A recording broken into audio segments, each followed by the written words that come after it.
नमस्कार मंडळी, लक्ष्मीच्या पावलांनी या मालिकेच्या आजच्या भागात आज आपण बघणार आहोत. कला घरी आलेली असते तेव्हा तिचे बाबा तिला विचारतात की अगं कला, सकाळीही काम करतेस आणि रात्रीचीही काम करतेस, जरा रात्रीची तरी विश्रांती घेत जा. कला त्यांना म्हणते की नाही हो बाबा, इतकं कुठे काय करते मी. बाबा म्हणतात की मला माहितीये, तू संगीताला आणि नयनाला पास मिळवून देण्यासाठी चांदेकरांच्या घरी रात्रभर मूर्ती बनवत होतीस ना. कला विचारते की तुम्हाला कोणी सांगितलं हे. बाबा म्हणतात की कोणी सांगायला पाहिजे म्हणजे, मला रॉकेटने सगळं काही सांगितलंय. कला म्हणते की खरं नाही, ह्या रॉकेटचं नाव रॉकेट नसून ना रेडिओ असायला पाहिजे होतं. याला जे गोष्ट समजली आहे ना ती जगाला समजलीच पाहिजे. त्यावर बाबा म्हणतात की अगं असं कसं म्हणतेस, त्याने सांगितलं ते बरंच केलं ना, शेवटी तो तुझा पाठीराखा आहे, तो आहे म्हणून मला तुझी काही काळजी नाही बघ. कला बाबांना म्हणत असते की बाबा तुम्ही जास्त काळजी करू नका, मी माझं नेहमीच काम करते ना. तर मित्रांनो, आज आपल्या लाईकचं टार्गेट असणार आहे 30 लाईक्स, त्यामुळे पटापट लाईक करा आणि कमेंट करणाऱ्या दर्शकांची नावं ही व्हिडिओच्या शेवटी घोषित करण्यात येईल, त्यामुळे व्हिडिओ शेवटपर्यंत नक्की बघा. तर इकडे सुभेदार ही नयनाच्या पायाला आईस पॅक लावून देत असते आणि हे सर्व संगीता खिडकीतून बघत असते. संगीता नयनाला मुद्दाम मोठमोठ्याने ओरडायला सांगते, त्याप्रमाणे नयना मोठमोठ्याने आई ग असं ओरडते. अद्वैत तिथून चाललेला असतो, तो नयनाचा आवाज ऐकतो आणि तिच्या जवळ येतो. अद्वैत तिला विचारतो की काय झालं, तुम्ही बऱ्या आहात ना. नयना म्हणते की हो बरी आहे, परंतु ह्या मुलीने ना जरा जास्तच जोरात माझा पाय दाबला. खरं तर सुभेदारने तसं काहीच केलेलं नसतं आणि तिला माहितीही असतं की ही मुलगी उगाचच नाटकं करतीये. अद्वैत आता सुभेदारला बोलू लागतो की सुभेदार, तुला सांगितलं होतं ना यांची नीट काळजी घे, कशाला जोरात पाय दाबलास तू त्यांचा. सुभेदार म्हणते की नाही सर, मी असं काहीच नाही केलंय. तिला बोलू लागतो, त्यामुळे सुभेदार तिची चूक नसतानाही कबूल करते. अद्वैत नयनाला विचारतो की तुमचा पाय अजूनही दुखतोय का. नयना म्हणते की हो. अद्वैत म्हणतो की ठीक आहे, मग मी तुम्हाला आईस पॅक लावून देतो. आणि मग अद्वैत स्वतःच्या हाताने नयनाच्या पायावर आईस पॅक लावून देतो. हे बघून संगीता मात्र खूपच खुश होत असते. अद्वैतने सुभेदारला सुद्धा इव्हेंटचं मॅनेजमेंट करण्यासाठी तिथून काढून दिलेलं असतं. संगीता हा सर्व प्रकार बघत असते आणि ती खूपच खुश होत असते. नयना अद्वैतला म्हणत असते की अहो तुम्ही कशाला करताय, राहू द्या ना.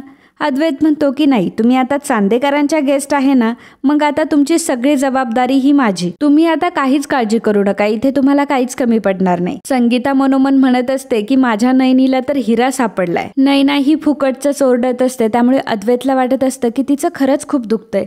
अद्वैत तिला म्हणतो की तुम्ही काळजी करू नका, मी डॉक्टरांना फोन केलाय आणि डॉक्टर येतीलच आता. आता डॉक्टरांचं नाव ऐकल्यावर नयना मात्र खूप घाबरते, कारण तिला काहीच झालेलं नसतं, ती फक्त नाटकं करत असते. ती अद्वैतला म्हणते की अहो कशाला, तुम्ही खाली जा ना, तुम्हाला इव्हेंटचे पण कामं असतील ना, उगाच माझ्यामुळे तुम्ही इथे बसू नका. अद्वैत म्हणतो की नाही, तुम्ही आता माझी जबाबदारी आहात आणि मी कोल्हापुरातील बेस्ट डॉक्टरला आज बोलावलं इथे, त्यामुळे तुम्ही आता इथेच बसून राहा. नयना त्याला सांगत असते की अहो तुम्ही कार्यक्रमात जा. अद्वैत म्हणतो की हो, कार्यक्रमावरून आठवलं, तुम्ही खरंच खूप छान डान्स करता. खरं तर ती मुलगी मध्ये आली नाही तर तुम्हालाच ट्रॉफी मिळाली असती. ती मुलगी आहे ना, तिला सवयच मध्ये मध्ये करायची, पण इव्हेंट मध्ये जे काही झालं त्यासाठी मी तुमची माफी मागतो. अद्वैत कलाबद्दल वाईट बोलत असतो तेव्हा नयना म्हणते की जाऊ द्यात ना, माफ करून टाकू आपण तिला. हे ऐकून अद्वैतला वाटतं की नयना खूपच चांगली आहे, म्हणजे त्या मुलीने हिला पाडलं तरीही ती तिला माफ करायचं म्हणतीये. अद्वैत तिला म्हणतो की तुम्ही सुंदर तर आहातच, परंतु तुमचं मन देखील खूप सुंदर आहे. त्यानंतर संगीता नयनाला इशारा करून सांगते की तू आता उठून चालायला लाग. तर नयना त्याप्रमाणे अद्वैतला म्हणते की मी एक काम करू का, मी जरा चालून बघू का, मला चालता येतंय की नाही. अद्वैत म्हणतो की हो चालेल, मी तुम्हाला उठवतो. अद्वैत नयनाला हात देतो, तिला हात देऊन तो उठवतो आणि नयना मुद्दामच अद्वैतच्या गळ्यात पडते. अद्वैतच्या गळ्यात पडल्यावर अद्वैतला सुद्धा आता खूप छान वाटू लागतं आणि तो पहिल्यांदाच असं काहीतरी फील करत असतो, त्यामुळे तो एकदम स्तब्ध झालेला असतो. नेमकी त्यावेळी रोहिणी आणि राहुल तिथे येतात आणि त्या दोघांना अशा अवस्थेत ते बघतात, त्यामुळे रोहिणी आणि राहुल चकित होतात. राहुल तिथून निघून जातो तर रोहिणी मोठ्याने म्हणते की बापरे, ओ माय गॉड. त्यामुळे अद्वैत आणि नयना दोघंही घाबरतात. रोहिणी नयनाला म्हणते की काय ग, तुझा पाय तर खूप दुखत होता ना, मग आता नाही दुखत आहे का. नयना लगेचच ओरडायला सुरुवात करते आणि म्हणते की बापरे, माझा पाय खूप दुखतोय आता. अद्वैत सुद्धा आता रोहिणीला एक्सप्लेनेशन देऊ लागतो की ऍक्च्युली त्यांचा पाय खूप दुखत होता म्हणून त्या चालायला बघत होत्या आणि मी त्यांना मदत करत होतो. रोहिणी त्याला म्हणते की अरे इट्स ओके अद्वैत, काही नाही त्यामध्ये. ती नैनाला म्हणते की तू आता बरी आहेस ना? नैना म्हणते की हो. रोहिणी म्हणते की आता जोपर्यंत अद्वैत इथे आहे म्हटल्यावर तो तुझी चांगलीच काळजी घेईन, तू अजिबात घाबरू नको. खरं तर नैना त्यांच्यासोबत कोड्यात बोलत असते. तर इकडे काजू आणि सोहम दोघंही आता एकमेकांसमोर आलेले. जेव्हा काजू आणि सोहम एकमेकांपासून जात असतात त्याच वेळी दोघांची धडक होते. सोहम खाली पडतो तर काजू मोठ्याने म्हणते की कोण आहे रे आणि धक्का कोणी मारला मला? तेव्हा सोहम म्हणतो की सॉरी मी धक्का नाही मारला, तुम्हाला धक्का लागला. त्यावर काजू म्हणते की काय चाललंय ह्या घरामध्ये काय माहिती, कोण धडपडतंय कोण पडतंय, जाऊ देत सोड, असं म्हणून ती सोहमला हात देते. आता सोहम तिच्या हाताला धरून उठतो. सोहम तिला म्हणत असतो की तुम्ही एका मुलीला बघितलं का? हिरव्या रंगाचा ड्रेस होता तिचा, तुम्ही तिला बघितलं का? कला नाव होतं तिचं. आता कलाचं नाव ऐकल्यावर काजू चिडते आणि त्याच्यावर धावून जाते आणि म्हणते की काय अजून अपमान करायचा आहे का तुम्हाला तिचा? सोहम म्हणतो की नाही हो, मला अपमान नाही करायचा आहे, खरं तर मला तिला खूप सॉरी बोलायचंय. आज माझ्यामुळे तिला एवढे बोलणे बसले. ती घरी जात होती परंतु मीच तिला थांबवलं. म्हणजे खरं तर तिने आमच्यासाठी एवढं केलं आणि तिला माझ्यामुळे घराबाहेर जावं लागलं. कलाला सुद्धा खूप वाईट वाटत असतं. तर तितक्यात तिथे एक वेटर चाललेला असतो. त्या वेटरकडे ज्यूस असतात. तेव्हा ती त्या वेटरला सांगते की याला एक ज्यूस दे. सोहम म्हणतो की अहो नाही, नकोय मला. तेव्हा काजू त्याला धमकावते आणि म्हणते की घे म्हटलं ना तुला. आणि मग सोहम बिचारा गुपचूप ते ड्रिंक घेतो. सोहम तिला म्हणत असतो की खरं तर सॉरी हा, म्हणजे तुम्हाला मी हे सर्व काही सांगतोय. तेव्हा काजू म्हणते की हे काय लावलंय तुम्हाला भीमाला, फालतू फॉर्मॅलिटीज करू नको. गावात आपल्याला एक वेगळाच रिस्पेक्ट आहे आणि तुम्ही श्रीमंत ना, तुम्हाला काही कळणार नाही, जा तू फॅन खाली जाऊन बस, असं म्हणून आता काजू तिथून निघून जाते. तर सोहम म्हणतो की बापरे काय मुलगी ही, आणि कशी आहे ही, आणि नक्की ही खरंच मुलगीच आहे ना? तर इकडे कला आज जे काही झालं त्याचा विचार करत असते. अद्वैत तिला बोललेला असतो तू आमच्या कार्यक्रमामध्ये व्यत्यय आणतेस. सोहमची आई सुद्धा कलाला बोललेली असते आणि या सगळ्या गोष्टी कलाला आठवत असतात. कलाचे बाबा तिथे येतात. ते तिला विचारतात की काय झालं ग, कसला विचार करतेयस एवढा? कला भांडे घासत असते. तेव्हा बाबा तिला म्हणतात की तू जाऊन आराम कर, मी घासतो भांडे. कला म्हणते की नाही हो बाबा, तुम्हीच जाऊन आराम करा आणि हे बघा भांडी पण झालीये. बाबा तिला विचारत असतात की नक्की तिथे काही घडलं नाहीये ना? मला असं वाटतं की नक्कीच तिथे काहीतरी घडलंय. कला म्हणते की नाही हो बाबा, काही घडलं नाहीये आणि ती बाबांना इग्नोर करून तिथून निघून जाते. तर इकडे संगीता नैना आणि अद्वैतचं बोलणं हे चोरून ऐकत असते आणि त्यांना ती चोरून बघत असते. त्याच वेळी सोहमची आई आणि अद्वैतची आई तिथे येतात. अद्वैतची आई जेव्हा संगीताला खिडकीतून डोकताना बघते तेव्हा ती तिला हात लावते आणि म्हणते की कोण आहात तुम्ही आणि काय करता इथे? आता अद्वैतच्या आईला तिथे बघून संगीता ही खूपच घाबरलेली असते. संगीता तिला म्हणते की कोण आहात तुम्ही? तेव्हा अद्वैतची आई म्हणते की ही आमची खोली आहे. तेव्हा संगीता तिला म्हणते की हो माहितीये मला, ही खोली काय, हे सगळं घरच तुमचं आहे. आणि अहो मी माझ्या मुलीला बघत होते, मी संगीता, ती माझी मुलगी नैना, नैनाच्या पायाला लागलंय ना?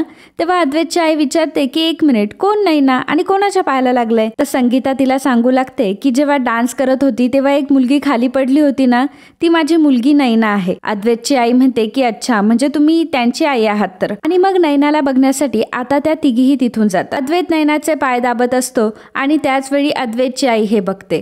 अद्वैतची आई अद्वैतला आवाज देते. अद्वैत लगेचच मागे होतो. अद्वैतची आई नैनाला विचारते की कसा आहे पाय आता तुझा? नैना म्हणते की ठीक आहे आता. अद्वैतची आई विचारते की नाव काय आहे तुझं? तेव्हा संगीता सांगते की संगीता. त्यावर अद्वैतची आई म्हणते की मी तुम्हाला तुमचं नाव नाही विचारलंय. अद्वैत सांगतो की नैना नाव आहे त्यांचं. अद्वैतने त्याच्या आईला आता नैनाची ओळख करून दिलेली असते. अद्वैतची आई अद्वैतला म्हणते की तू एक काम कर, तू खाली जा, तुला आजोबा बोलावताय. अद्वैतला तिथून जाण्याचं अजिबात मत नसतं आणि ही गोष्ट अद्वैतच्या आईच्या लक्षात आलेली असते. परंतु आईचा आदेश त्याला मानावा लागतो आणि तो तिथून निघून जातो. तर नैना मात्र मनामध्ये विचार करत असते की अद्वैत चांदेकर, तुम्हाला एक चान्स दिलाय, आता हा चान्स मला हातातून गमवायचा नाहीये, त्यामुळे आता आपली परत भेट होईल असं काहीतरी मला करायचंय. आणि मग जिथे ती बसलेली असते त्या गादीवरच्या उशीखाली ती तिचं कानातलं लपून ठेवते, जेणेकरून कानातलं न्यायला ती पुन्हा येईल आणि अद्वैत सोबत तिची पुन्हा एकदा भेट होईल. आणि मित्रांनो, आजचा हा भाग इथेच संपतो. पुढील भागात आपल्याला पाहायला मिळणार आहे रोहिणी नैना आणि संगीताला म्हणते की कोण आहात तुम्ही, आम्ही तर तुम्हाला ओळखतच नाहीये. त्यानंतर अद्वैत आजोबांना म्हणतो की आजोबा, आपल्याला डान्सची विनर तर घोषित करावीच लागणार आहे. तर आजोबा म्हणतात की कोण असेल विनर. अद्वैत म्हणतो की नैना असेल आपल्या डान्सची विनर. आणि मग इव्हेंटमध्ये सगळ्यांसमोर नैनाला विजेता घोषित करून तो नैनाच्या गळ्यामध्ये एक लॉकेट घालतो. नैना आणि संगीता जेव्हा घरी येतात तेव्हा नैनाच्या गळ्यातलं लॉकेट बघून काजू तिला म्हणते की हे तुझं नाहीच आहे, हे आहे तर कलाताईचं आहे आणि कलाताईमुळेच तू तिथे जाऊ शकली. असं म्हणून नैनाच्या गळ्यातलं ते लॉकेट काढते आणि ती कलाच्या गळ्यात टाकते. आणि तेवढ्यातच तिचं लक्ष हे नैनाच्या कानाकडे जातं आणि ती नैनाला विचारते की तुझं कानातलं कुठे. तर आता नैनाचं कानातलं नाहीये हे बघून कलाला मात्र खूप टेन्शन येतं, कारण ते सोन्याचं कानातलं असतं. तर मित्रांनो, असेच लक्ष्मीच्या पावलांनी या मालिकेचे डेली अपडेट बघण्यासाठी आत्ताच आपल्या चॅनलला सबस्क्राईब करा. आणि आजचा हा भाग तुम्हाला आवडला असेल तर व्हिडिओला लाईक आणि कमेंट करायला अजिबात विसरू नका. धन्यवाद. तर मित्रांनो, काल आपल्या चॅनलवर कमेंट करणारे आपले प्रेक्षक होते शिल्पा पाटील, वसंती दुधाले, शुभांगी म्हापसेकर, सुजाता त्रिभुवन, रमेश भवसर, निर्मला कोलेकर, मोहिनी कुलकर्णी, राजेश्वरी जाधव, गणेश महाडेश्वर, मनीष गुरव, पुष्पा वाटे, सखाराम मोरे, त्र्यंबक निकम, विकी वायावरे, भारती लाड, सुरेखा आनंदे, गीता देशपांडे या सर्वांनी व्हिडिओला कमेंट करून खरंच खूप छान प्रतिसाद दिला. त्याबद्दल थँक्यू सो मच.